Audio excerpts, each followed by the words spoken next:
Hey guys, welcome back to Top 10 Gaming. I'm Ron Mackenzie Lafergie. If you're a fan of online games, you are without a doubt familiar with toxic gamers. Sometimes they're on the enemy team, sometimes they're on your team, and sometimes it's you. Now, the definition of toxic is a bit loose, so here I'll just be defining it as players who make the experience worse for others. So get ready, it's time for the top 10 ways to know you're a toxic gamer.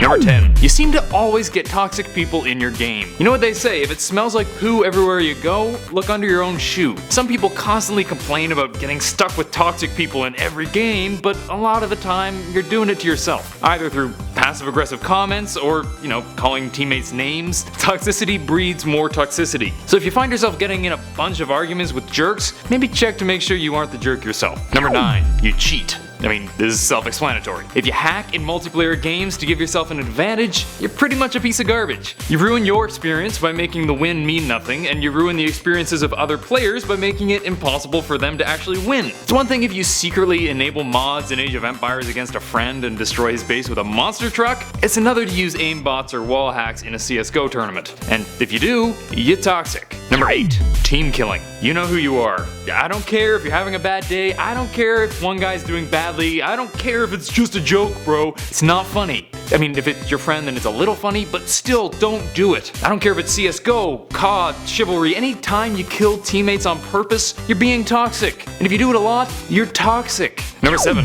Intentionally losing a game. This is along the same lines as the last one. It doesn't matter how angry you are, don't lose on purpose. There's almost always at least one nice person on your team. If you make them lose just because other people are being jerks, you're just as bad as them. Report and move on. Or in my case, argue with the toxic people and make everyone hate you. Number 6. Arguing with toxic people. Yep, this is one I do a lot. I'm trying to change. I am. But I hate when people are jerks, especially in a game, and I have trouble not calling them out on it. But do as I say, not as I do. Arguing doesn't solve anything. It only distracts you and your team, making it harder to win. If you really must talk to someone, try doing it after the game. I made a friend doing that. It works. Just try to stay out of the toxicity while you play. Number 5. You call people kid. Oh my god, okay, this is just a personal one, but I absolutely hate when people call other people kid in games. Oh, you're so bad. What? I'm doing pretty well. Oh, well, shut up, kid. Like, what? Does it make you feel cool? Who cares if they are a kid? It's a video game.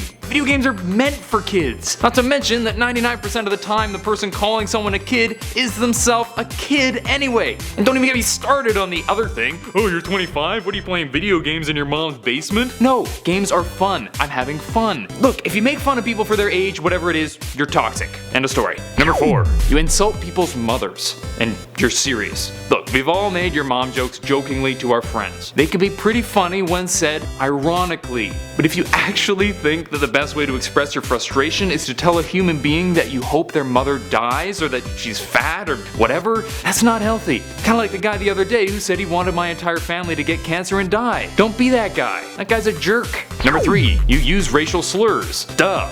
This one's kinda obvious, but it's pretty impressive how many people actually do this and think it's normal. It ain't. The M-bomb isn't a generic insult. It isn't another word for idiot. It's a word steeped in decades of racial issues, and when you use it, all the normal people suddenly realize that you're a racist ignoramus, not to mention hella toxic. Number 2. Berating your teammates. I hate this so much. Look, I get that you are a god among men. I know you make absolutely no mistakes whatsoever, even in that game where you went 0-10 because that was totally the jungler's fault. But don't yell at your teammates just for being bad. People don't suddenly get better because they're told they're stupid. For me, the absolute worst instance of this is when people create a new account to play against new people, then insult them. Of course you're better than them. They're new. I'm not against smurfing as a rule, but if you do smurf, don't be a jerk about it. If you were against Faker, you'd be getting wrecked too. Just stop. Number 1. You've been banned for your toxicity. This is basically the indicator of toxicity. Are some people wrongfully banned? Sure. Does it happen often? Not really. In most games, bans are the result of a bunch of people thinking you're toxic and reporting you in several games. If you end up banned, you've almost certainly been toxic as hell in a bunch of games. I know you have excuses, but you know who else has excuses? Literally everyone who has ever been banned ever. If you get banned, have a look back at your recent behavior and maybe change things up a bit. That's it for today. Hope you guys enjoyed, and if you did, please smack that thumbs up button and subscribe to Top 10 Gaming for more videos. What's the verdict? On a scale of 1 to 10, how toxic are you? Let me know in the comment section down below. Until next time, I'm Ron Mackenzie Lafergie with Top 10 Gaming. Later, gamers.